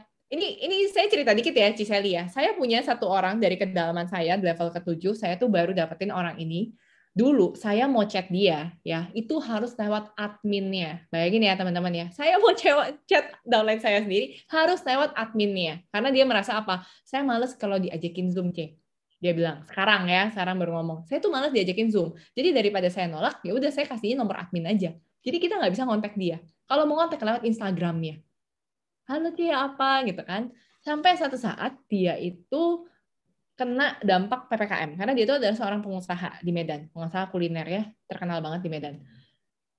Sampai akhirnya dia baru terbuka dan baru sadar, saya udah pernah nge-zoom, berhasil nge-zoom sama orang itu. Dan waktu itu pas saya zoom, saya cuma ngomong ke cicinya ini. Saya bilang, Ci, kamu udah ngerjain bisnis itu tuh luar biasa banget ya. Bisnis kamu yang kamu jalanin itu keren banget. Bahkan dia sampai masuk orang segala macam. Tapi satu hal sih, Ci, saya mau ngajakin kamu di bisnis ini karena saya tahu kamu itu punya potensi lebih besar lagi, dan yang saya mau bantu itu adalah untuk kamu itu bisa yang punya namanya kebebasan waktu. Karena bisnis ini itu punya kebebasan waktu yang tidak bisa diberikan oleh bisnis kamu yang sebelumnya. Dan bisnis ini tidak tergantung oleh musim dan tidak tergantung sama orang. Udah, selesai. Tapi dia hilang habis dia follow up. Sekarang, karena dia kena efek dampak itu, dia baru ingat, bener ya waktu itu dibilangin ya, bisnis itu tuh nggak bisa, dia tuh nggak bisa cuma ngandelin dari bisnis dia, yang ngandelin diri dia doang. Yang ngandelin dari kekuatan dia doang. Sekarang, teman-teman, yang dari tadinya di chat aja tuh susah harus lewat admin. Sekarang dia adalah seorang Grand Diamond yang benar-benar mau untuk ikut sistem, belajar dari awal, mau untuk sampai ngantriin barang rekan kerjanya di stokis ya, karena di luar kota itu dia lumayan susah dapat barangnya. Itu dari seorang yang di chat aja harus lewat admin. Karena dia pikir saya cuma mau konsumsi doang, jadi jangan ribetin saya, makanya nomor admin aja. Kuncinya di mana teman-teman? Kitanya juga harus mau sabar. Saat orang lain yang kita follow up itu belum mau, bukan nggak mau ya teman-teman ya, karena saya yakin semua orang akan HDI pada waktunya. Ya, semua orang itu akan HDI pada waktunya. Jadi, kalau saat itu di prospek, di follow up itu dia belum mau, kita cari dulu yang mau. Tapi jangan pernah ninggalin. Dan kita pun juga jangan pernah ninggalin bisnis ini. Kenapa? Karena saat kita ninggalin bisnis ini, kita itu tidak akan pernah untuk mengharvest, memanen hasil yang kita tanam. Akhirnya yang harvest siapa? Orang lain. Begitu orang yang dulunya mau aktif, dia lihat, lah kok dia kayak udah nggak aktif ya? Tiba-tiba dia lihat temennya juga ada, dia gabung sama orang lain. Ya rugi siapa? Ya kita. Benar, Sel. Ini yang Selvina katakan, setiap rekan kerja kita itu konsumen. Sebenarnya pemikirannya simpel ya, jangan mengecilkan arti kata konsumen. Jadi gini, sebenarnya saat kita punya rekan kerja gitu ya, dia konsumsi buat dirinya sendiri. Ngomonglah yang paling simpel ya, dia cerita ke 5 orang dan membuat 5 orang ini mengkonsumsi produk HD setiap bulan, dan 5 orang ini bercerita dan mengkonsumsi produk HD ya kan setiap bulan. Nah, disitulah sebenarnya ada captive market yang terbentuk. Nah, jadi buat teman-teman semua, pahami bahwa orang yang pakai sendiri untuk satu keluarga dan dia mau bercerita aja, walaupun dia nggak ikut training, belum ikut training ya, tapi dia mau cerita aja, cerita-cerita ke 100 orang aja, 100 kali 300 atau 100 kali 1,5 juta BV itu udah berapa omset kita. Paham ya? Dan sebenarnya itu adalah konsep distribusi atau konsep networking. Kita pakai, kita cocok, bagus, kita cerita ke orang. Kita cerita ke orang. Tetapi akan lebih baik kalau dia mau mendalami dan menjalankan secara profesional, maka percepatannya akan luar biasa. Gitu ya. Nah, tadi Selvina cerita ya tentang pengusaha. Nah, tapi ini nggak apa-apa ya. Kamu kalau waktunya sudah harus stop, bilang ya. Nggak apa-apa, bisa diatur. Gini, oke. Nah, Sel, kamu kan punya banyak rekan kerja yang pengusaha. Yang hari ini banyak enterprise HDI, termasuk mungkin Bapak rekan-rekan yang ada di sini, yang mereka nggak pede nawarin ke pengusaha. Ya. Sebenarnya sih kalau hari ini yang kita udah tahu, kita pede, bahkan kita bangga bahwa usaha kita di HD itu sebenarnya jauh lebih enak daripada pengusaha-pengusaha yang lain. Nah, apa tips-tipsmu yang mungkin kamu bisa share ke teman-teman supaya teman-teman juga lebih pede kalau bertemu dengan pengusaha dan berani menawarkan ke pengusaha, apalagi kondisi hari ini banyak pengusaha yang jet coaster kan turun ke bawah gitu ya. Nah, mungkin kamu bisa bantu untuk sharing pengalaman ke teman-teman. Justru teman-teman sekarang adalah saat yang paling tepat itu untuk kita itu nyari ke pengusaha. Kenapa? Karena seorang pengusaha, terutama pengusaha besar ya, yang saya ngomong ya, bukan cuma pengusaha, oh punya satu toko udah jadi pengusaha. Bahkan sekarang istilahnya ya pengusaha-pengusaha yang saya ada di grup saya itu justru mereka bahkan yang udah punya pabriknya itu puluhan tahun, udah IPO, udah apa. Justru saya tuh belajar dari mereka.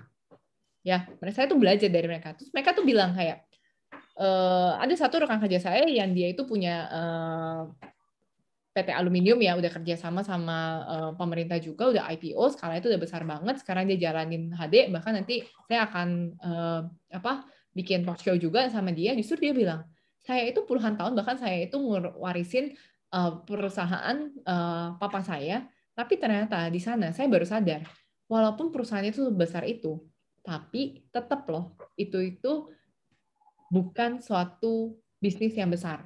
Karena itu masih mengandalkan papanya seorang.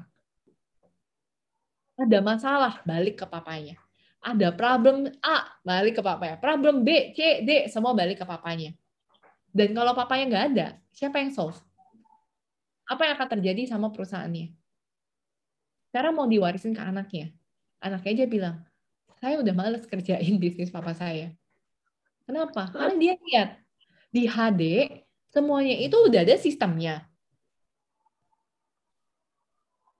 Mau muterin produk, mau muterin barang, dia sampai bilang, karena kebetulan istrinya ngerjain ya, istrinya itu ngerjain HD juga, kalau teman-teman waktu itu tahu pernah masuk ke BEST juga, ya, yang kita terkenal dengan Ratu Blind Prospect, ya, Stephanie Hanna, ini adalah suaminya, yang sekarang tuh ngerjain HD juga, nih, C, ngerjain HD, padahal seorang pebisnis besar. Dia sampai bilang, saya liatin istri saya di rumah, bisa ngolah dana, bisa dapat income seperti itu, sedangkan saya setiap hari ke kantor, itu aja ngerjain yang kata orang pabriknya itu besar, yang kata orang bisnisnya itu besar. Dia bilang, kalau boleh jujur-jujuran, namanya pengusaha, uang yang bisa benar-benar dinikmatin tuh berapa sih? Karena apa? Uangnya itu harus dipakai lagi untuk muter modal, untuk bayar karyawan, untuk perputaran uang. Sekarang kalau teman-teman punya pengusaha, kita yang pertama adalah kita nggak boleh takut dan kita nggak boleh merasa bahwa bisnis kita ini lebih kecil daripada bisnis yang mereka kerjakan. Karena apa, teman-teman?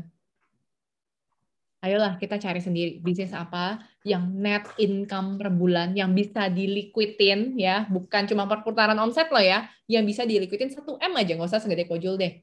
Segede Salvin aja, 1M aja yang bisa untuk dicairkan setiap bulan, bukan untuk diputar lagi ya. Duit kita di hati kan nggak untuk putar apa-apa lagi kan, teman-teman kan?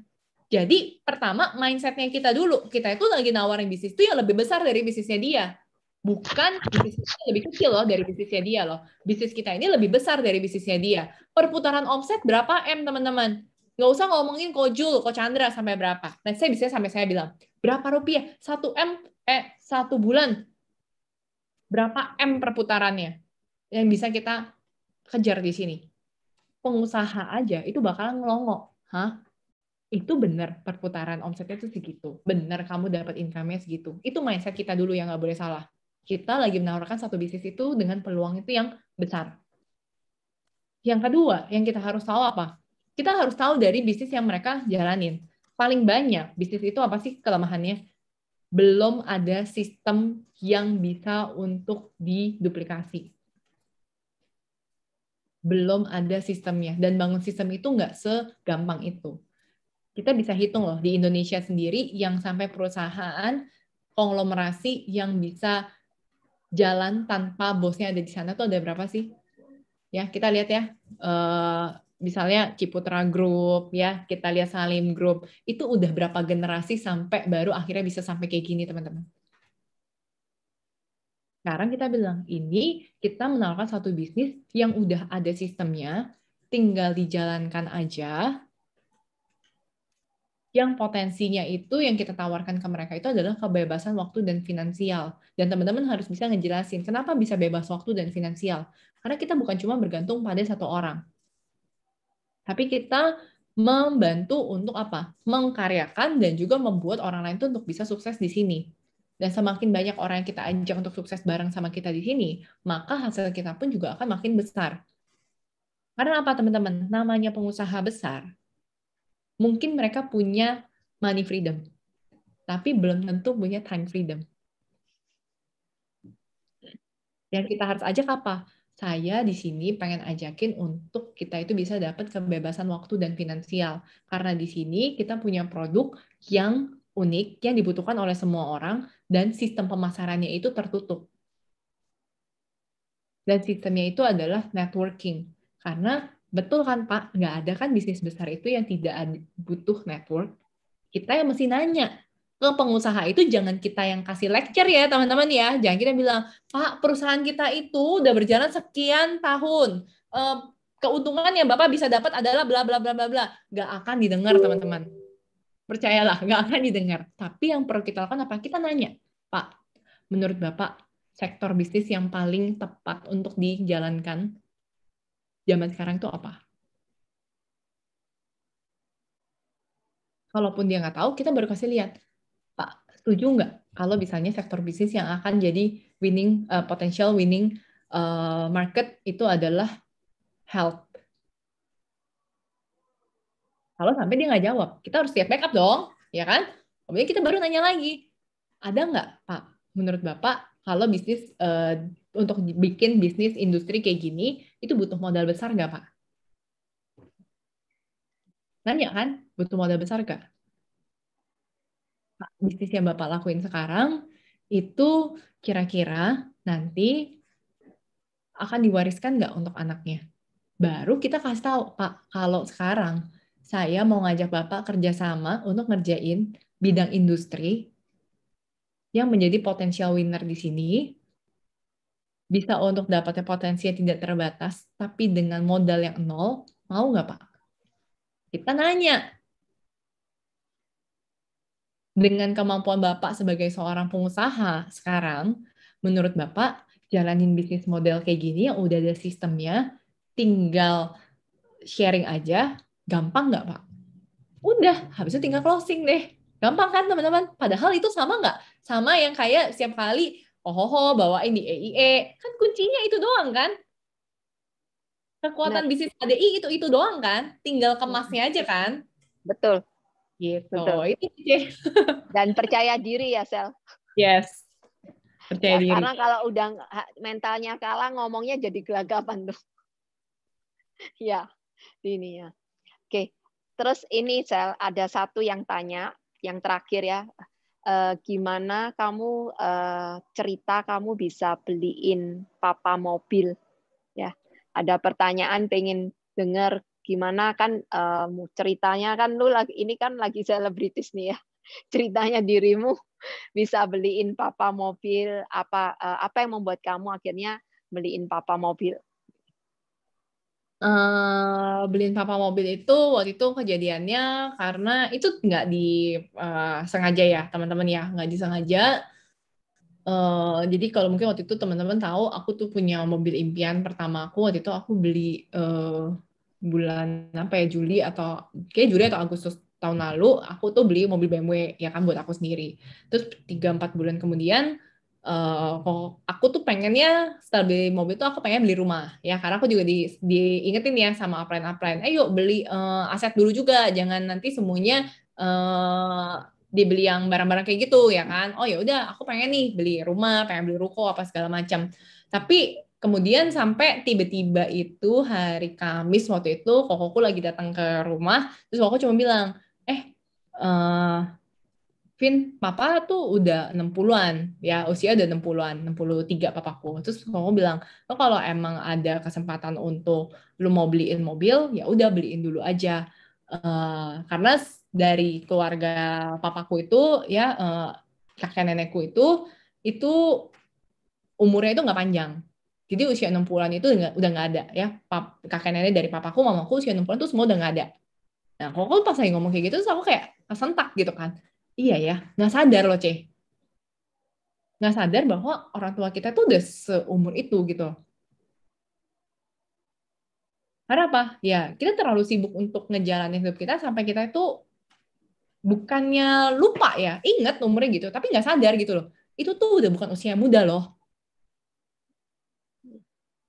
Dan saat itu eh, aku juga bersyukurnya kokoku tuh nggak apa ya nggak yang dia tuh gengsi kan gue anak cowok harusnya gue yang beliin dulu orang tua enggak tapi justru dia ingetin dulu kita masih punya kesempatan lu beliin dulu aja dan saat itu waktu itu aku ngobrol sama upline aku pas lagi cerita-cerita aku ngobrol iya loh tadi diingetin gini-gini terus upline aku Ci Olin ya mungkin kalau teman-teman tahu ya Ci Olin dari Bandung dia bilang ya Sel toh kamu kan ada juga uangnya ya udah beliin aja dulu jangan nanti kayak Cici Cici itu waktu itu mau beliin papa mobil papa udah mau tapi Cici nggak sempet karena papa keburu meninggal sakit dan di saat itu tuh aku langsung nggak pakai panjang tuh hari Kamis hari Sabtunya aku bawa papa ke dealer dan ya udah dia yang pilih sendiri mobil impiannya dan di saat itu tuh aku apa ya aku tuh punya kepuasan karena selama ini aku tahu mereka itu selalu usahain itu semuanya tuh buat anak even mereka bisa pun mereka nggak mau untuk pakai uang itu tuh untuk beli ya mobil kayak gitu dan aku ngerasa toh mereka juga udah berumur juga udah tua juga aku yakin aku tuh masih punya kesempatan ke depannya untuk aku tuh masih bisa beli mobil yang mungkin lebih bagus atau rumah itu yang lebih bagus nantinya buat aku tapi kesempatan buat orang tua ini tuh yang aku nggak mau sampai aku nyesal apalagi aku pasti akan lebih nyesal lagi ketika apa aku tuh udah mampu untuk ngasih itu sehingga aku tuh nggak mau nunda dan kalau untuk impian aku yang lain aku yakin aku tuh masih punya waktu untuk capai itu tapi buat orang tua aku ya aku nggak pernah tahu dan sebenarnya tuh satu lagi sih C yang lucu itu sebenarnya adalah itu akhirnya Desember ya kalau nggak salah ya aku beliin papa mobil terus setelah itu papa mamaku tuh sering banget mereka tiap kali keluar mereka tuh ambil brosur rumah mereka tuh bawa pulang brosur rumah terus mereka ngeliatin terus mereka bilang Vin ini bagus ini bagus terus aku tuh cuma mikir kayak kan aku mau merit terus sedangkan aku tuh nggak butuh rumah ya kan udah disediain rumah juga jadi aku kan mikir kan udahlah aku nggak butuh rumah nggak usah lah gitu kan terus lagi aku baru ambil ruko juga terus abis itu nggak tahu mereka tuh selalu kayak lumayan maksa gitu loh. Udah ambil aja ini, ambil aja ini, ambil aja ini kan. Aku tuh sampai pernah kayak, udahlah ngapain sih? Nggak mau beli rumah. Aku sampai bilang kayak gitu, nggak mau beli rumah, nggak butuh dulu. Udah nanti beli aja dulu yang lain gitu kan. Toh kan nggak buat tinggal juga. Tapi satu hal itu baru aku sadari kemudian, ya jadi rumahnya ya udah aku pikir ya udahlah beli aja gitu kan. Itu mereka happy. Padahal bukan beli buat mereka loh, buat aku yang nantinya juga aku nggak tinggalin. Tapi satu hal tahu nggak yang aku tuh baru sadar teman-teman apa? Tiap orang tua itu pengen anaknya itu tuh aman, walaupun nggak ada mereka. Dan walaupun aku mau menikah dan mereka tahu aku udah punya income segini, tapi mereka itu tuh punya apa ya? Seperti mereka itu pengen memastikan bahwa tanpa saat mereka nggak ada pun, kalau sampai terjadi apapun sama aku itu tetap punya rumahku sendiri. Walaupun aku married, aku udah disediain rumah, tapi ada rasa aman di mereka sendiri, rasa tenang di mereka sendiri, kalau aku itu tuh punya rumah sendiri. Walaupun itu nggak ditinggalin. Dan mereka itu nyari. Mereka nggak ngomong sih, udah lu gini-gini nanti supaya gini. Enggak, mereka nggak ngomong. Dan kadang ya itulah ya, kita sebagai anak tuh harus peka sih terhadap impian, terhadap keinginan dan maksud dari orang tua. Karena mereka itu pasti nggak mau ngomong itu untuk membebani kita. Tapi ya kita sebagai anak, kita juga harus lebih peka untuk mendengar kebutuhan mereka, keinginan mereka, dan jangan sampai ya kita itu justru berpikir hal yang negatif ya. Karena nama orang tua itu nggak mungkin kan, pengen ngapain dia mau habisin duit aku, nggak mungkin kan. Tapi aku tuh baru sadarnya tuh belakangan, C. Tapi aku masih bersyukur bahwa aku masih cukup cepat untuk menyadari itu. Dan aku bersyukur banget buat itu. Thank you Selvina ceritanya ya. Jadi buat teman-teman semua juga buat para teman-teman milenial, teman-teman juga bisa dengar langsung ya bahwa Selvina pun mengembangkan bisnis bukan hanya tentang masalah income, tapi juga bagaimana membahagiakan lingkungan orang tua dan juga membantu banyak orang untuk bisa dapat income yang sama gitu ya. Nah, Selvina, thank you ya buat waktunya ya. Sorry ini tanggal 31 yang pastinya kamu juga harus urus jaringanmu di final demo ya di ininya. Thank you, tapi sharingmu buat Cece itu menjadi satu peneguhan kalau selama ini mungkin teman-teman dengar hanya dari Cece gitu ya. Tapi hari ini kamu meneguhkan, meng-highlight apa yang kamu alami itu sebenarnya istilahnya buat teman-teman semua ya sama gitu ya, nggak ternyata untuk bisa dapat income 1M nggak butuh strategi yang jelimet-jelimet ya, nggak butuh, hanya apa yang udah ada di Billionaires dilakukan plus satu bagaimana diri kita ini, mulainya dari diri kita yaitu hati, pengembangan otak dan bagaimana kita bertindak. Itu aja udah istilahnya atas kemurahan Tuhan, seizin Tuhan kita akan bisa punya bisnis yang besar dan bisa bantu orang lain juga. Ya. Thank you ya Sel untuk kehadirannya, thank you untuk waktunya. Semoga teman-teman di sini bisa mengaplikasikan dan semakin yakin bahwa untuk berhasil di bisnis HD itu gampang, seperti kamu jalanin ini juga. Ya, thank you ya Sel. Ya. Thank you semuanya. Thank you semuanya. Thank you ya Sel. Thank you Giselle. Buat teman-teman semua jangan leave dulu ya, mau setelah ini Sel. Nah, oke. Buat teman-teman semua ya, satu yang saya coba wrapping ya dari kita mendengarkan apa yang di-sharingkan Selvina. Jadi termasuk buat teman-teman yang hari ini datang untuk mencari tahu apa itu tentang bisnis high dessert, bagaimana kita bisa berkembang dengan bisnis high dessert. Hari ini teman-teman udah belajar, udah mendengar sendiri dari pengalaman pelaku bisnis yang menjalankan bisnisnya sesuai sistem, dan dia hanya mengembangkan, mentransform dirinya dan melakukan apa yang sudah ada. Dan dia nggak perlu lagi kebingungan tentang modal dan sebagainya. Dan hari ini startup bisnisnya udah berhasil dengan luar biasa.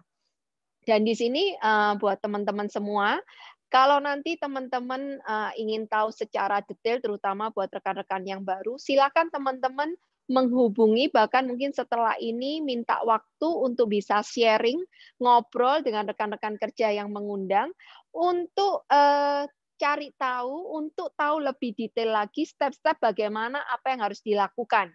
Dan apa program-program training yang bisa kita ikuti untuk kita menambah pengetahuan kita. Dan saat kita memutuskan menjalankan bisnis ini, yang pertama, siapkan diri kita, siapkan hati kita, dan ingat di bisnis ini nggak perlu gontok-gontokan, nggak perlu terjadi persaingan yang nggak sehat, tetapi ingat yang tadi Selvina cerita, bantulah rekan kerja kita, bantulah orang lain, maka kita akan sukses. Ya, ini kita bekerja dengan kalkulator Tuhan. Kalkulator Tuhan itu 1 tambah 1, Tuhan mau kasih 1 juta, mau kasih 1 miliar, terserah Tuhan, gitu ya. Nah, ini dulu yang pahami konsep berpikir ini untuk memudahkan teman-teman menjalankan bisnis networking. Karena nggak ada bisnis networking yang bisa berjalan tanpa kita mau melayani, tanpa kita mau peduli kepada orang lain. Ya. Nah, buat teman-teman semua, semoga sharing kita kurang lebih 2,5 jam ini bisa membawa satu horizon berpikir yang baru, yang lebih luas buat diri kita. Dan semoga dengan sharing dari pengalaman Selvina, kita bisa merefleksikan diri, kita ambil waktu untuk kita merenung, kira-kira hal-hal apa yang harus kita kembangkan lagi. Kenapa Selvina bisa dan apa yang kurang dalam diri saya yang harus kita kembangkan. Saya pribadi pun tadi juga merefleksi, mereview hal-hal apa yang mungkin hari ini sudah beberapa lama saya nggak menjalankan. Saya di reminder untuk, oh ya, ini saya tahu, tapi oh mungkin karena ini apa, saya sempat lupa nih, ini apa segala macam. Saya pun belajar, saya pun mereview hal-hal apa yang harus saya kembangkan. Sehingga teman-teman semua, kita bisa menjadi rekan kerja atau bisa menjadi mentor buat rekan-rekan kerja yang kita ajak, dan sehingga kita bisa mendampingi mereka untuk mereka bisa mendapatkan hasil. Karena hari ini banyak mereka yang mengharapkan dari bisnis HDI, mereka dengan modal yang kecil, mereka bisa mendapatkan income dan membenahi bahkan menyelamatkan kehidupan keluarganya. So, kalau kita dipercaya untuk membantu mereka, ayo kita bantu mereka secara maksimal. Ya. Tidak bisa sempurna, tapi kita coba lakukan yang terbaik sehingga ada banyak orang yang bisa terbantu. Dan buat teman-teman milenial yang hari ini teman-teman datang, ya, teman-teman bisa berpikir bagaimana teman-teman dengan menjalankan bisnis ini, teman-teman bisa meringankan beban orang tua, bahkan teman-teman secepat mungkin bisa mandiri untuk teman-teman bukan lagi bergantung kepada orang tua kita, tetapi kita yang bisa membahagiakan dan memenuhi kebutuhan orang tua. Ya, oke, itu aja dari saya. Semoga sharing ini bisa berguna.